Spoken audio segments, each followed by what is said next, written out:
Welcome back to the Hope Pandemic, where we believe that no matter how hard things may seem in the moment, there is always hope for your future. In today's episode, it's especially close to my heart because we're talking about something that so many people silently struggle with, especially in light of today's culture, where uncertainty is constantly swirling all around us. We are absolutely inundated with messaging that at its core is meant to incite fear, anxiety, sadness, and even hopelessness in every situation.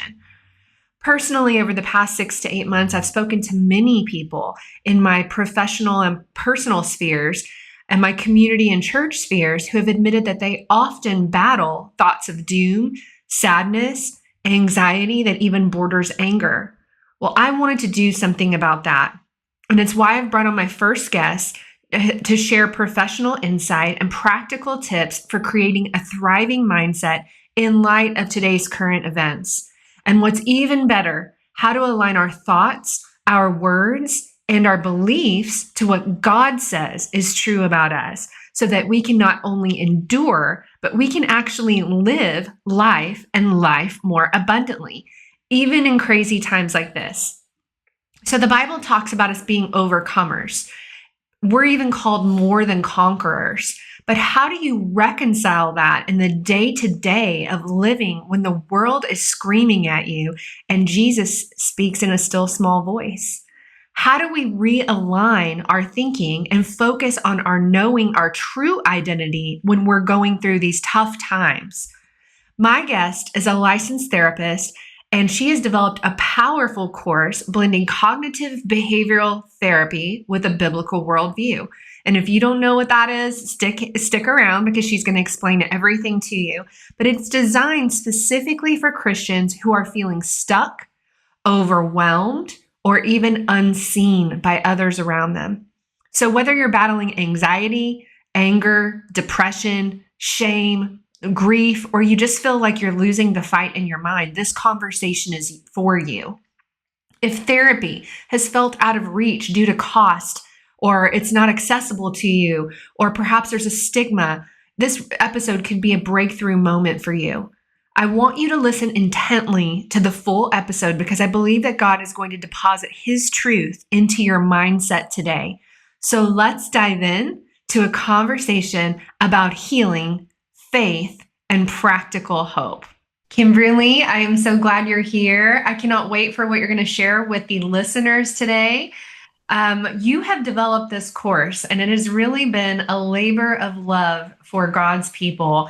It blends cognitive behavioral therapy with a biblical worldview. So, what inspired you to create this?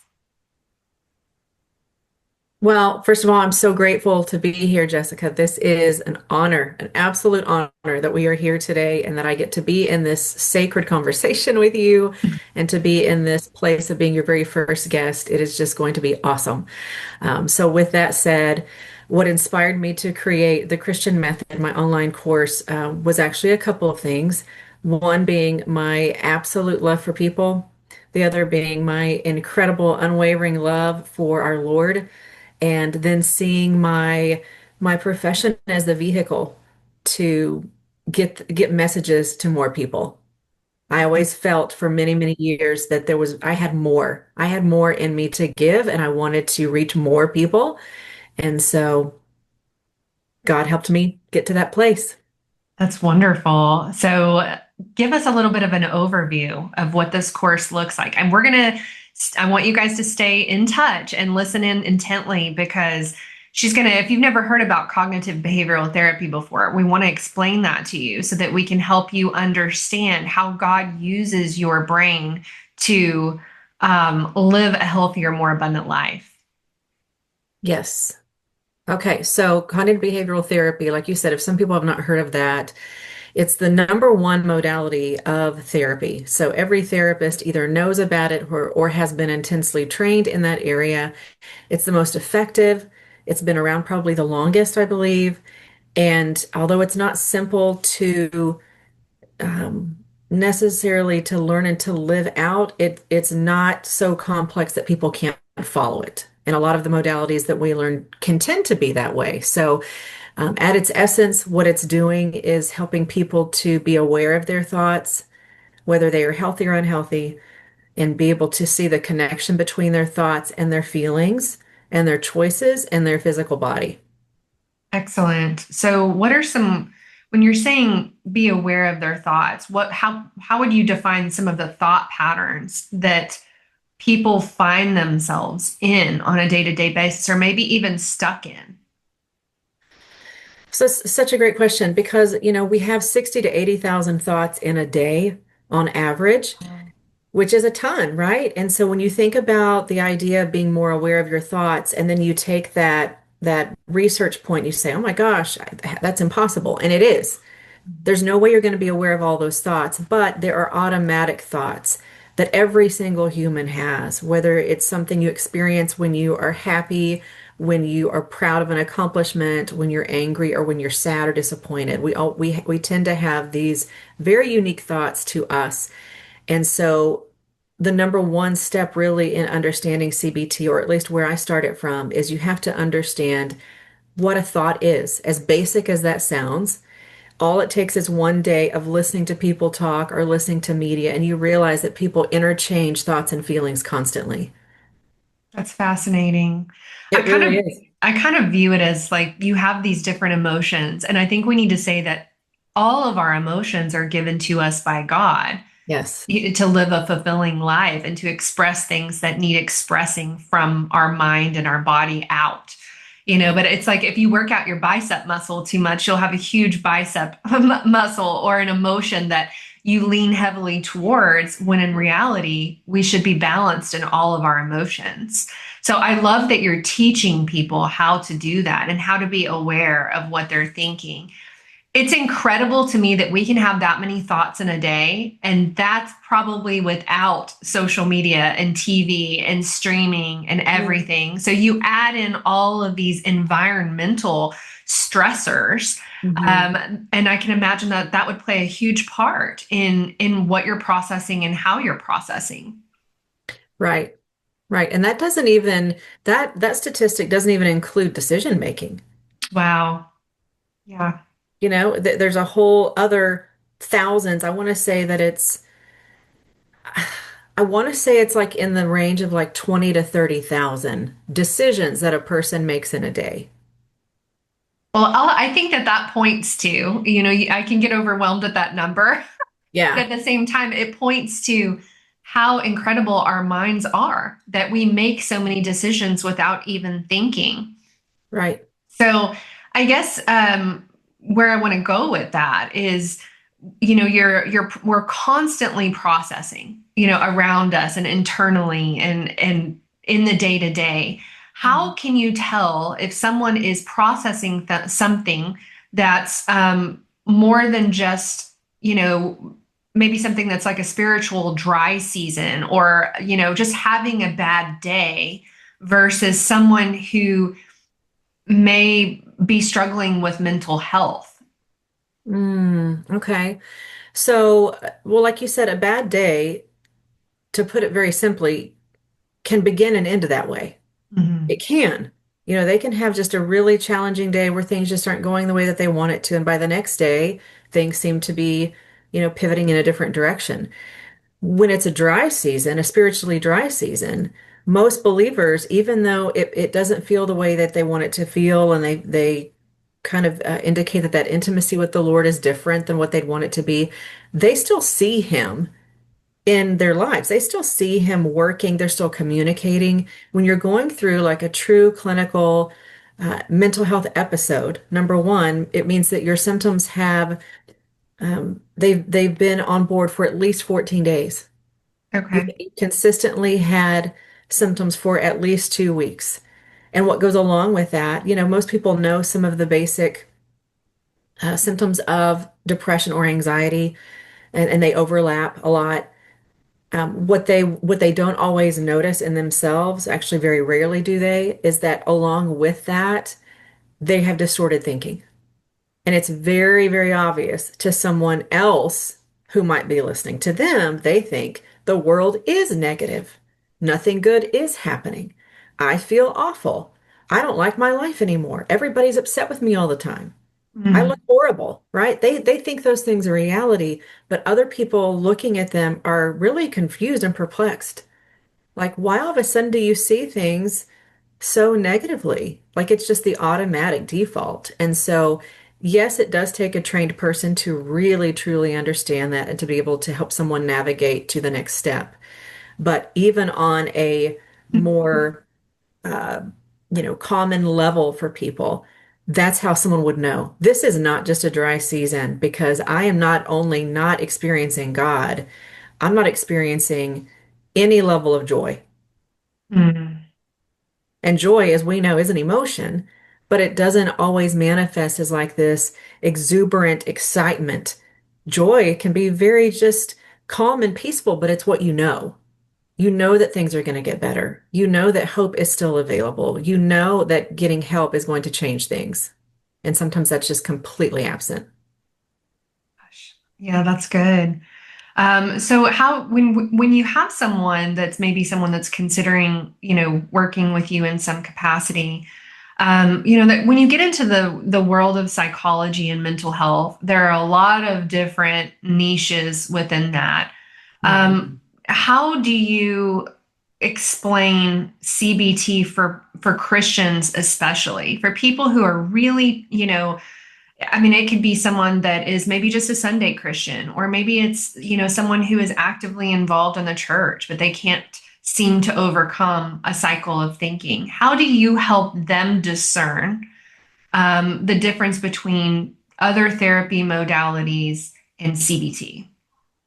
So, as far as explaining why that would be helpful for them, Yes. Especially, if someone maybe has come to you and they've tried therapy before, but they weren't able to break free from whatever it is that they felt like was holding them back or keeping them stuck.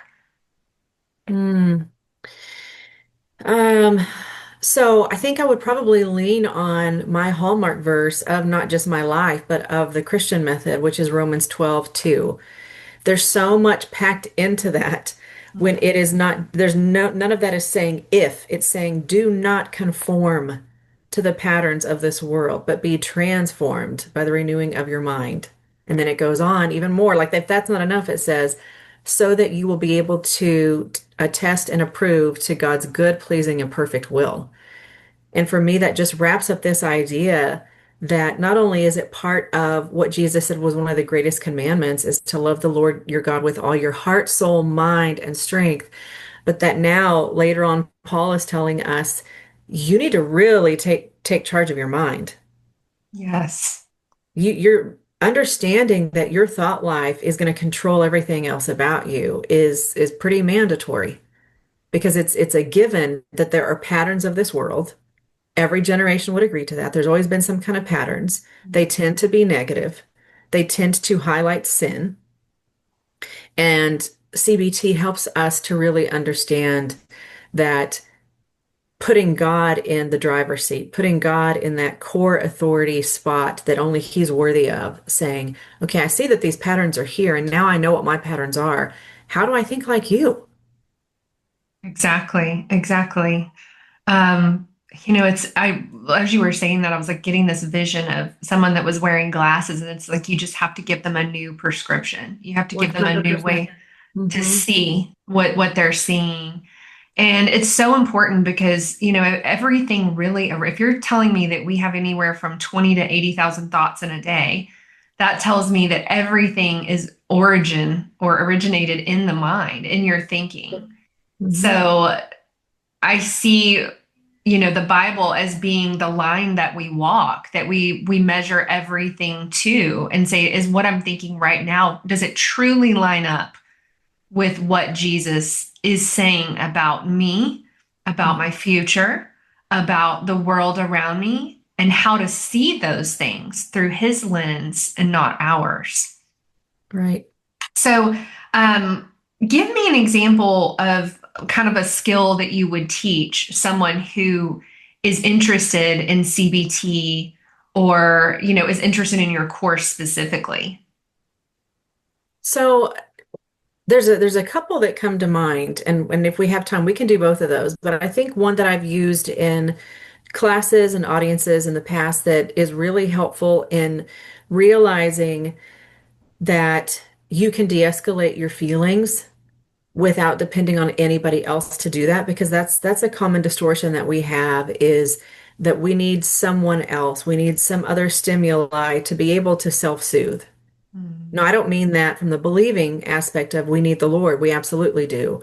I'm talking more about the codependency side of I can't solve this by myself, or I can't feel better unless I have, this person around or this item around.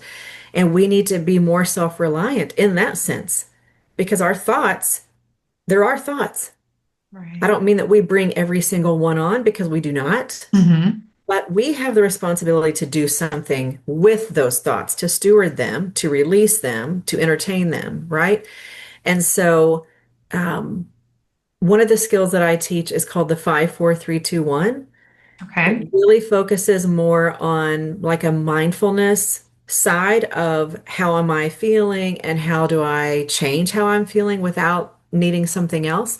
And it utilizes all five of our senses. And so I'd like, if it's possible, if you're willing, for you and Yeah, I to do this right here. Okay. let's do it. What's great about doing this is that I know for me, I'm in my home office that I spend every day in, and it looks like maybe the same for you. So you know that room really well, Mhm. right? You're thinking very few things are going to take me by surprise. But what I want to be able to show you is that when you use your senses, you're able to completely change how you are feeling and bring a sense of calmness and clarity in just a matter of minutes. It's great. Yeah. Okay. So the first one is without sharing these things aloud, this is just in your mind. Think Hmm. about 5 things in your office that are not obvious things, very obscure items in your office. You can look around. You don't have to just think about it, but look for 5 things in your office that you've never really paid attention to before. Okay. And I'm going to do this with you.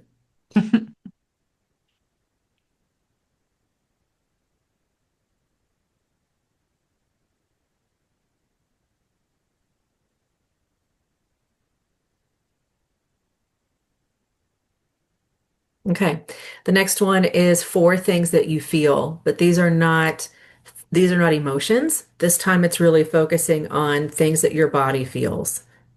Okay. So whether it's you feel your arm resting on a table or something like that. Okay.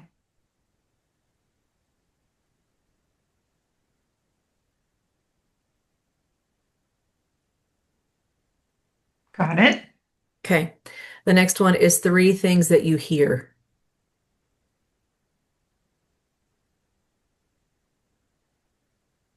Done. Okay. 2 things that you enjoy the smell of. So you don't have to be smelling it right now, but just 2 things that you really enjoy. Okay. And Okay. then the last one is one thing that you really appreciate about yourself. Now, sometimes I change that to using the sense of taste, but for the sake of today, we'll just use this because it's Okay. self-esteem. So, Yes. in doing that, did you notice any change at all in how you were originally feeling when we first started our interview to how you're feeling right now after taking time to do that? Oh, calmer for sure. Yeah. Yeah. And that's usually what people will say. That's like the number one thing that they would notice is if they had really intense anxiety, it's come down to a manageable place. One of the things I love about this skill so much is obviously you can take it anywhere. You don't need anything. You don't need a book. You don't need a worksheet. You don't need a stress toy. I mean, people get stressed out in the car, right? Yeah. Lots of reasons. And when I teach them this skill, they will then report that they're using it while they're driving and realizing that they were catching these feelings that were causing them to drive too fast or to be too much in a hurry. They felt their heart racing and they were doing this activity. That's why I say it's mindful because it's really making you focus on what's happening right now, not what I'm trying to get to, not what I'm concerned about, but really bringing down my breathing, which in turn actually brings your thoughts down, if that makes sense. You're not having so Absolutely. many racing thoughts. Yes, and you're definitely, I mean, my experience with that exercise is you're more focused on one thing So I'm imagining if you have anxiety and that brings you into a place where your thoughts are not scattered or overwhelmed, that would Yes. be incredibly helpful for things like, I mean, I remember when I was in high school and I would get test anxiety, and then Yes. you're so focused on the, extraneous that it's like it takes a lot of energy to answer a question. So Right. I wish I would have had that back in 1998. So many of us say that. I know that's the most Yeah. common thing that I hear. Yeah. Yeah, absolutely. Do you have another one that you want to share with the listeners or Well, yeah, because the other one I was thinking of actually leads more to, because that particular skill falls in the camp of dialectical behavioral therapy, which is like a cousin of CBT. It okay. really focuses more on your relationship with your feelings, whereas CBT focuses on your relationship with your thoughts. And since my course is primarily CBT, one of the things I like to help people, it's a very, very quick skill, but it helps them to see where they have judgment.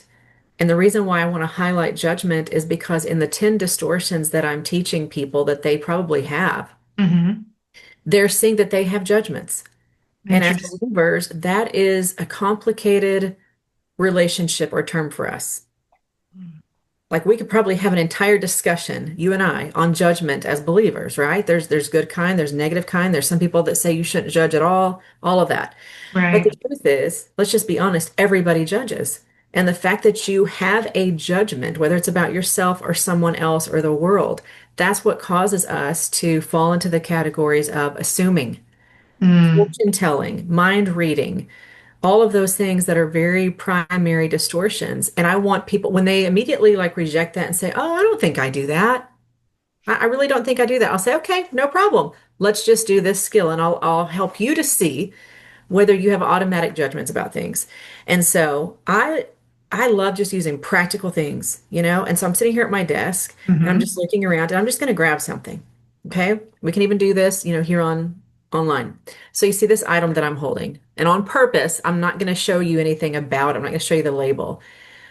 But just in the way I'm holding this and what you see, tell me what you think about this. What do you know to be true? What do I know to be true? Yeah, about this. It's a bottle with a top on it, and it looks medicinal. But what do I know to be true is that it's a bottle with a top on it because that's what I can see. Does your mind want you to say anything else? Oh, yeah, of course. Okay, give me one of those. I think it's an essential oils. Of course you would. So it is. This is something I keep at my desk that is peppermint roll-on oil, essential Great. oil, because Yes. peppermint is known to reduce anxiety and upset stomach and things like that. But isn't it interesting? You are very smart. You are very like in front of the curve. But most people would look at something like this. And when I do this in person, I would walk around so people can actually like see. But they'll say things like, that holds liquid, or it's lightweight, or it's expensive. Mm, And they don't know any of those things. But they're interesting. looking at something and automatically saying, oh, I know that. And people will say it with a lot of authority. I've used the most random things in the world that people would say, oh, I know that to be true. And then I help them to see every single one of you had a judgment. But see, you caught yourself in saying, well, here's what I know. It's a bottle. You didn't even say what it was made out of, which most people will say, that's a glass bottle, Okay. right? But it's a bottle with a label. And you said, I think it's an essential oil. So you probably have some training in your lifetime because most people really would say, I think that's an essential oil. And, you know, you probably bought it online. And I mean, they'll say all these things, kind of creating a whole narrative. Interesting. What's great about that is helping people to see if you do that here, why on earth would you not do that in your relationships? Because that's Abs- you're showing how your brain thinks. Yes. And just as a side note, I have essential oils on my desk too. That's a great place for them to be. We spend I'm a lot always of time here. grabbing. Yeah. Yeah, I'm a smell person and I just love to have a candle and then or like an oil and something going in the background because it does different smells for me help with different things and I love peppermint oil. Well, they're powerful. And like going back to the 5, 4, 3, 2, 1, I would normally like really process that with people because I do it with like large groups of people, not so much one-on-one. But I love processing that to help people see not just how you were feeling in your body and how that changed, but how did it change your emotions when you started thinking about like a smell that you really like? Did Yeah. it make you go back in your mind's eye to like a memory of baking that pumpkin pie with grandma Yeah. or lighting that candle that only comes out at Christmas time? So Because our true. mind is so powerful that just the thought of it brings the feelings. Our mind can't discern between fact and fiction a lot of the time. It's Mm, like, oh, if I think that this is happening to me, I'm going to act like it's happening to me. And so I like to use it for our benefit and say, I hey, love think that. about something that brings you happiness and joy, and it's just as good as you doing it. Absolutely. I mean, I can remember to this day like what my grandfather's cologne smells like, and there are different smells that take you to a certain place, and you Yes. know, yeah, it's very powerful. Um, I love that everything is so practical. For me personally, some of the way that you describe the 5, 4, 3, 2, 1 is really the way I feel when I pray. And so like I start my day, this was an exercise that the Lord really led me into during COVID. I talk about that a little bit on the first episode, but really having that dedicated place where it's our meeting place where we sit together, he and I. And worship is really a big one for me because I feel personally that it takes the focus off of me and puts it on him. And so we're focusing on different elements in the room, and with our quiet time we have this ability to be able to put our heart's attention and our mind's affection on the Lord.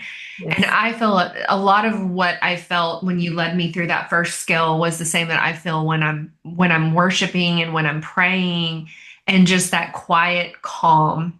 So Right. Right. Like you shut everything else out.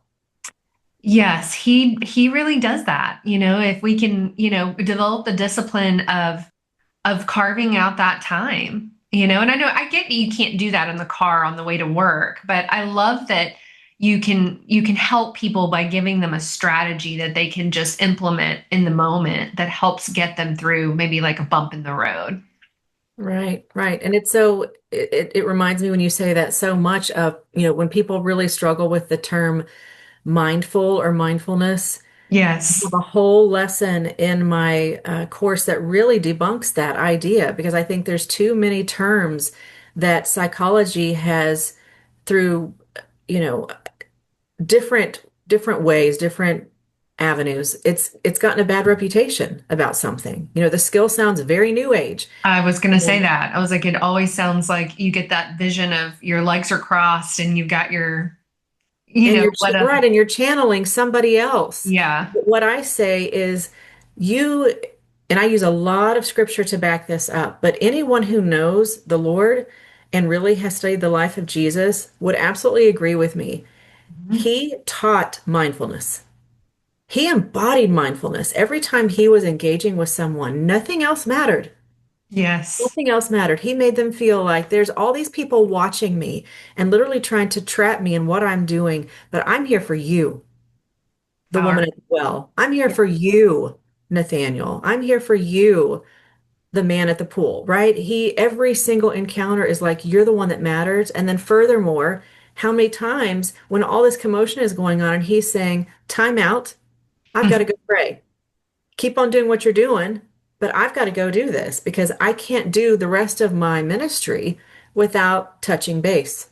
Right, right. It's perfectly acceptable to temporarily withdraw to recenter yourself with the word of God. And Oh, I yes. love that about him.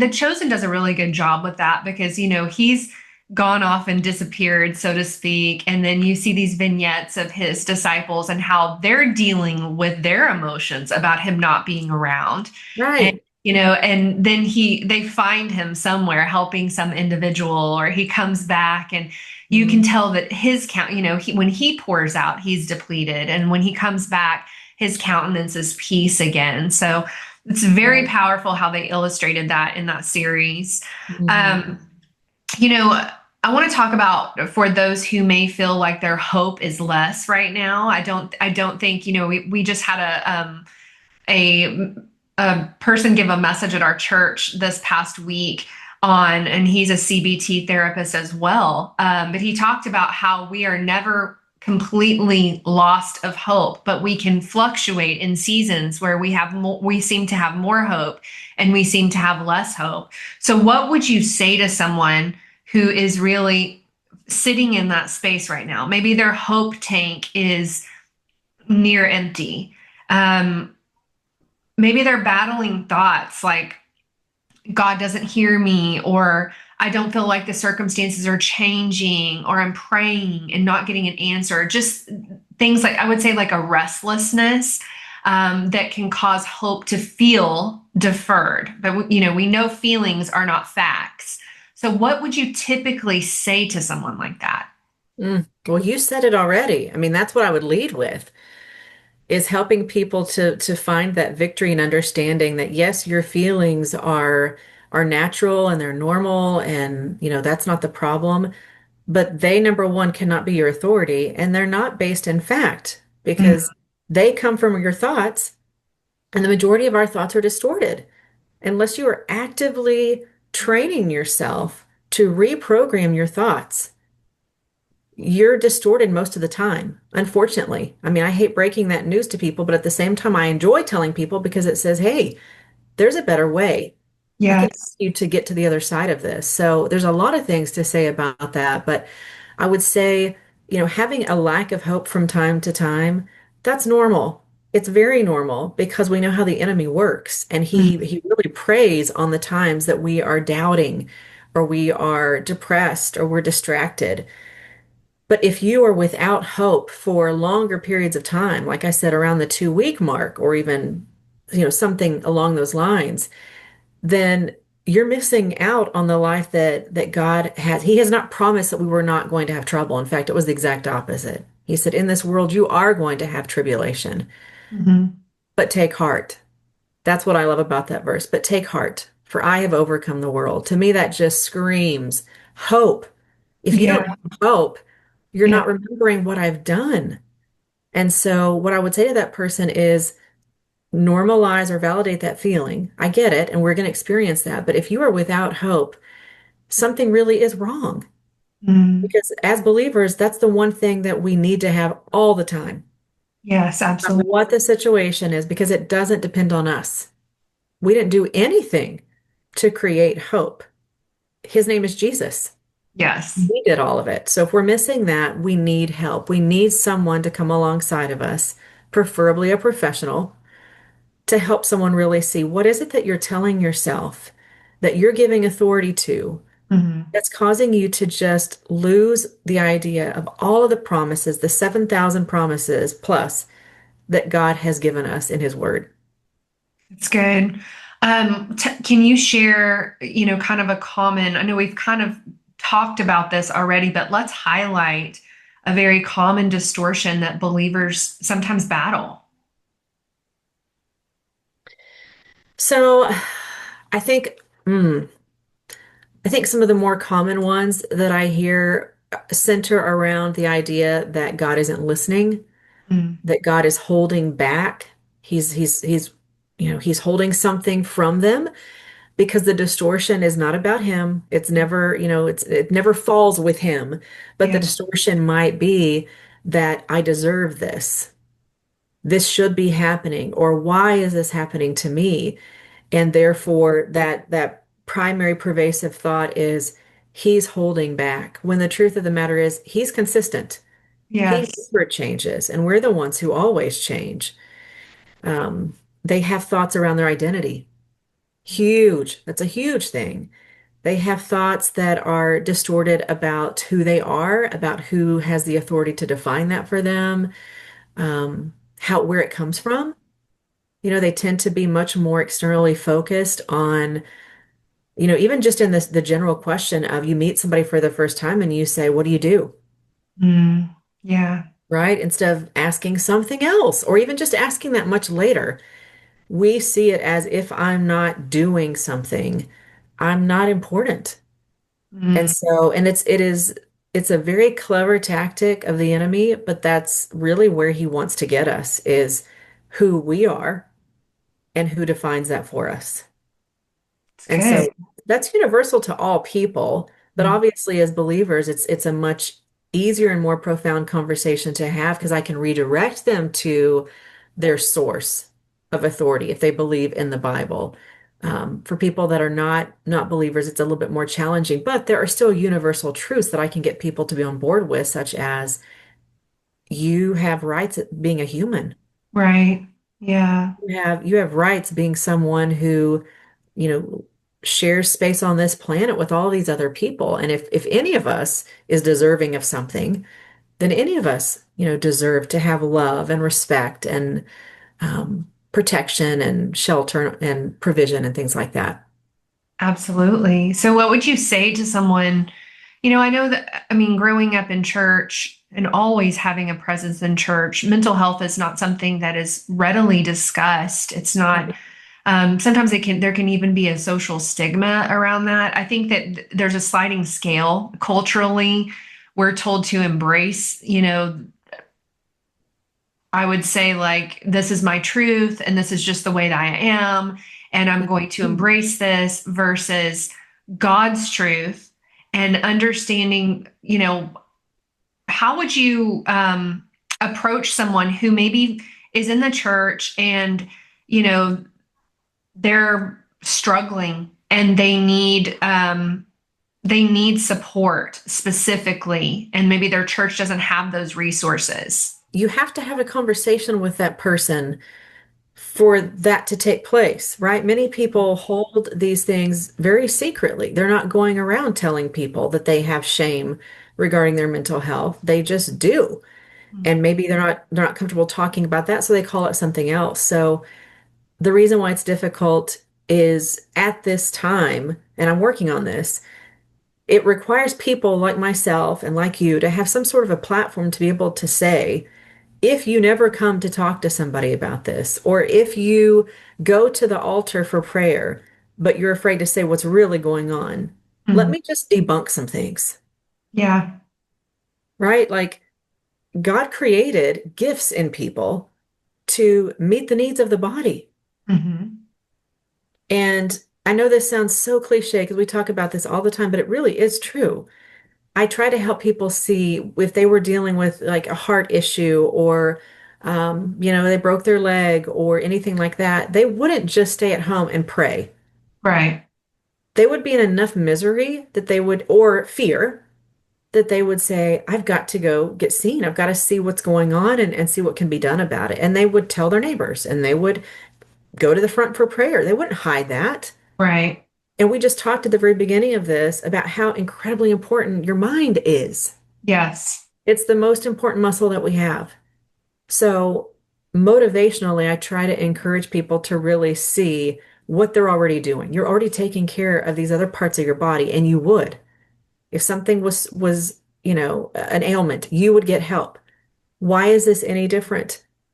Now, the difficult part about that Mhm. is if I know the person well enough, I feel comfortable telling them that sometimes that reveals pride. Yeah. Sometimes it really reveals that person feeling like, I don't want people to look at me differently. I don't want them to look down on me or to think I don't have it all together. I think there's freedom in that. Yeah. There's a lot of freedom in saying, I don't have it together and I'm not enough and I'm not worthy. And all the things that Satan would try to cause us to feel shame, Jesus tells us 180 degrees different. Absolutely. Yeah. I personally think that we should, especially with children and with youth, and I would say even young adults where they've grown up in a completely different type of culture than we have, where they are even more inundated, that helping them understand their identity and taking every thought captive would be like the equivalent of giving them weapons for life for fighting many things. Oh, yes. And then also developing your list of negotiables versus non-negotiables. It really, with the Bible kind of creates a compass for living. Yeah. And I would think that, especially, with what goes on in the public school system and everything right now, that you really can't pour in enough to children and to youth about their identity and their thinking and those parts of who they are as a person. So I know we've kind of talked about a lot of things, and we probably need to wrap up. But I want to talk about your course. Talk about how, number one, how can people just find your course, and then talk to us about what does it entail. And I know we've kind of discussed, that you wanted to impact more people. You wanted to help more people with their mental health. And how can they get started with you if this is something that they're considering for either themselves or a loved one? Um, Share some on that. Okay, so I'm glad you said that someone could reach out on behalf of their loved one. I had that happen a couple of weeks ago. Mm-hmm. The easiest, most effective way, because it just takes care of two things together, is to go to my website, Mm-hmm. which is www.kimberlychristianlcsw.com. Okay. Because in logging into that, you see so much verbiage and testimonies about the Christian method, what it does, what it promises, why it promises that. And then you go to the contact me page and you fill out a little bit of information, and it sends me an email right away so I can get in contact with you. We can set up an assessment. Obviously, I want to talk to people about my course because I know it can help just about anybody depending on the severity of their symptoms. Mm-hmm. But sometimes they need something higher level. Sometimes they're not quite ready for that kind of work, and that's no problem. With my training, I'm able to refer people to different things in their area. But that's the easiest way to get a hold of me so that you're coming into meeting me with at least some bit of an education on what the course is like. And you might have questions pertaining to what you saw that I said someone was saying, because people say that it's transforming their lives in a very short amount of time. And I imagine that causing at least some skepticism in people, Mm-hmm. because what we know about therapy is we kind of joke, and this is, I know that this is out there in the world, is that some people are like in therapy for 30 years and they're Right. really seeing a change. Yes. And that's not right. That's not the way it's supposed to be. Sometimes people need long-term therapy because of their diagnosis. I They see. need someone to help manage them or manage the symptoms with them, to get in front of episodes, Mm-hmm. handle crises, but not for hand holding for 30 years. And I know people come in with that idea of, Mm-hmm. oh my gosh, why is she promising this in 4 months? Because it's concentrated. It's like orange juice in a can, in a canister. It's packed in where you're doing that work independently. And so in a rather short amount of time, you're able to listen to the lessons over and over and over as many times as you need to be able to really get it. Till they So stick. Yeah. um, I hope that's answering your question. It is promising results because, yeah, and I'll work with you until that happens. But I love working with people that feel stuck because I know what that feels like myself. I've Mm-hmm. had many people in my family and my friend groups that have felt stuck, and I know that we do not have to stay there. If Absolutely. we're And so are willing there, to step out and do any work, we do not have to stay there. yes, and God doesn't want us to stay there. So, No. what additional resources do you provide to them for support? Oh, yeah. So, what they have in being a part of the Christian Method community is they have access to me. They can sign up for one individual one-on-one session with me a month, every month that they're in the program. I have two different online communities that are just invite only from people in this program. So if you have questions, you ran into a song that you love or a verse that really spoke to you, you can post that to just keep these conversations going. And I have a once a week call where I do Q&A and take really deep dives into some of the lessons that I know require a little bit more from the instructor than necessarily just listening to it on your own. So it's the most supportive thing I've ever been able to offer. It's better than individual therapy.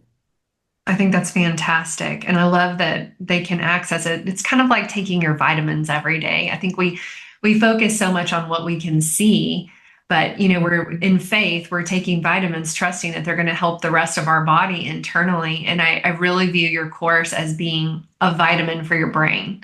Um, and I love that. I feel like everybody, if you're not going through like a crisis specifically, you can take it, you can take the course, and you will have tools in your personal toolkit for knowing how to deal when something arises in your life.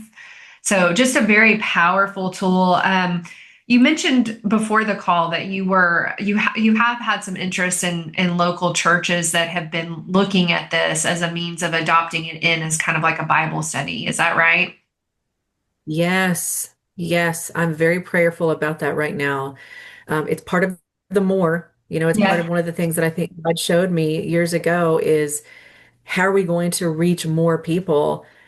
I've got to get in front of the body. Right. I have got to show them that there's in many ways and no one's perfect, but there's nothing wrong with the way that most churches function and the way that they teach. But what I notice as someone who's attended church my whole life Mhm. is, and I'm a smart person. I'm a well-educated person, but I can sit there in a sermon and when it's over, I leave and I know it was really good, Yeah. but I'm not able to tell somebody. I'm not able to teach them what I just heard or put in practical steps. There was nobody that called me the next day and said, "Oh, did you do what you talked about? Are you doing that thing that was shared on Sunday?" I mean, I would be so embarrassed. And that is not okay with me, that we can listen to something so powerful, but we don't know what to do with it. And it's not changing anything. It's just, I honestly don't know what it's doing because I certainly don't want to say anything negative, but I think it keeps us feeling good in the moment, but it's not connecting us to the Spirit of God. It is not creating this hunger for wanting to know Him as our monotheistic God, who's unlike anybody else. Um, so what I love, love, love about this that I honestly fought in the beginning, because when I was training to even do this course, Hmm. they were saying, well, this needs to be an auditory course. And I was like, oh my gosh, I'm not used to that. I'm always in front of people teaching them hands-on and they can see me. But then I realized, Hmm. oh, they get to listen to this over and over and over, as many times as they need to Hmm. the point where they can come to my online check-in and they can say, I love when you said this. I love when this happened in the course because I've been doing that. I'm seeing the fruit. I'm seeing these things actually happen. And people that have been in the course for like 2 weeks, that's right, 2 weeks, are telling me that their life looks different. When you change the way you think, everything around you changes for sure. It's a total shift. It's a Yeah. total shift. It's not that it aligns everything perfectly, but you catch things. Whereas before, it just seemed like, I'm waiting for the next shoe to drop, or negative things happen in three, or I don't know Yeah. why I have such bad luck. Murphy's Law, right? And then you realize, oh, my thinking is self-sabotaging. And Absolutely. I've got to stop that. I've got to claim what I know about what God says about me and about his promises to this earth that he created. And that's what I'm going to believe. I'm going to think and expect. And all of a sudden, then you're right again. Yes, absolutely. I love our church in particular. We both go to Elevate Life, and Elevate Life does a 13-week course called Freedom, which I feel like is really a precursor to this because there's a lot of things that people aren't even Yeah. aware that some of those things have been passed down generationally, and some of them are a result of choices that we've made that we didn't even, like you said, we're having all these thoughts, we're making all these automatic choices that we don't even realize. And freedom is really a catalyst for people who are new to the I would say seeing what deliverance truly looks like. But you do need Mhm. tools, you need resources that will actually help shift something long term. And if you've grown up in the church, you've seen this probably too. I know I have. I had a very unique vantage point at the church where I would see people who would say one thing and I would see them live a different way. And that's a whole other Yeah. conversation for another time. And there's so many pieces wrapped up in that can be unpacked and looked at very differently. But for this, what you're really giving them is a method to live what they believe and teaching them how to do Yes. that. And so I love that Yes. it is also a form of discipleship. And in today's culture, having, Joyce Meyer wrote this book called The Battlefield of the Mind. And, Yeah. having weapons for your mind and putting on that helmet of salvation and reminding yourself who you are and whose you are. And that speaks to our identity.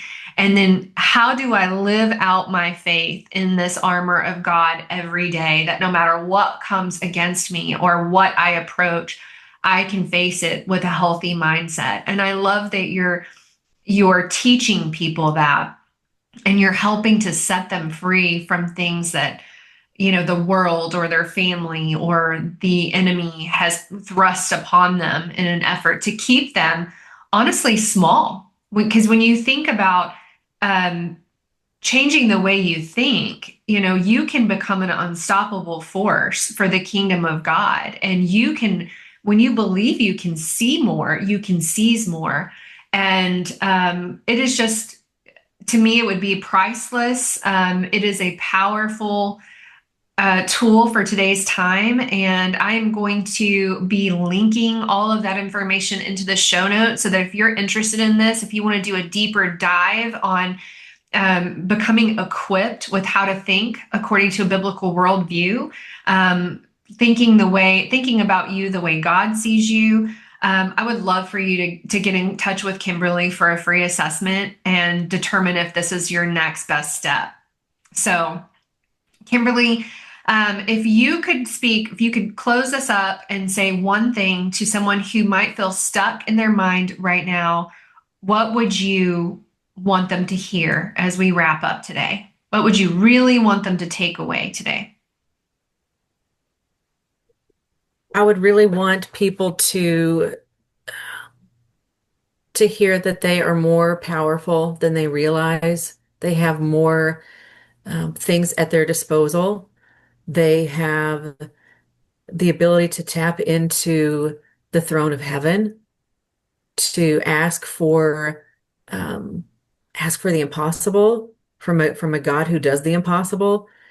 And when the world is so good at causing us to think that things just happen, we can't do anything about it, we're either passive or victims or whatever word you want to use, it's like we are just being kind of pulled around on a chain in many ways. I think the world supports that.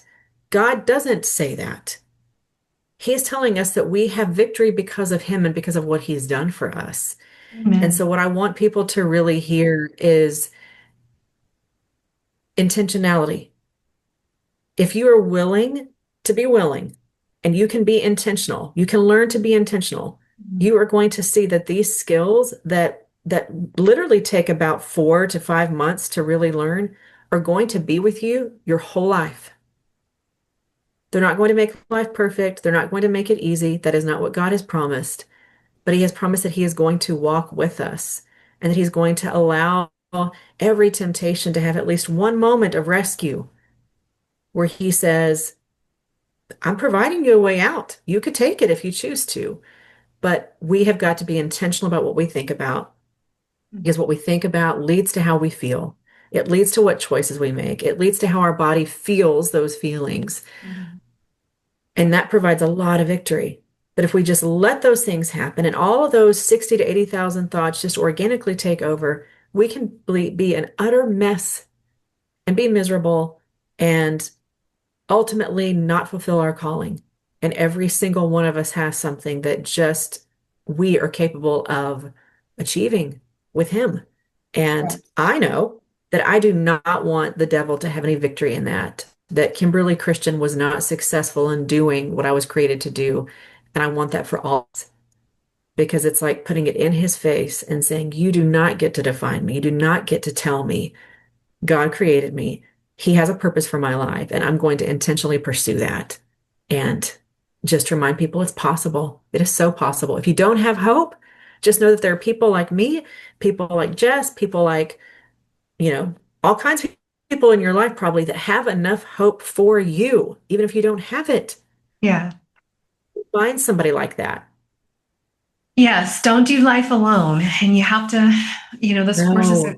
is a great tool, but also, I know there was times in my life where I wanted to withdraw, but you have to force yourself to go and be around people, the right people, people who believe the best for you and hope the most for you and are going to give you a hand when you feel like you can't get up again. And this too shall pass.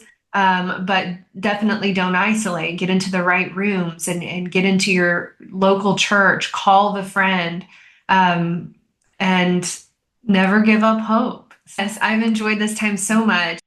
If today's conversation stirred something in you, if you recognized your own struggles and what was shared, please know this: you are not alone. Hope is your future.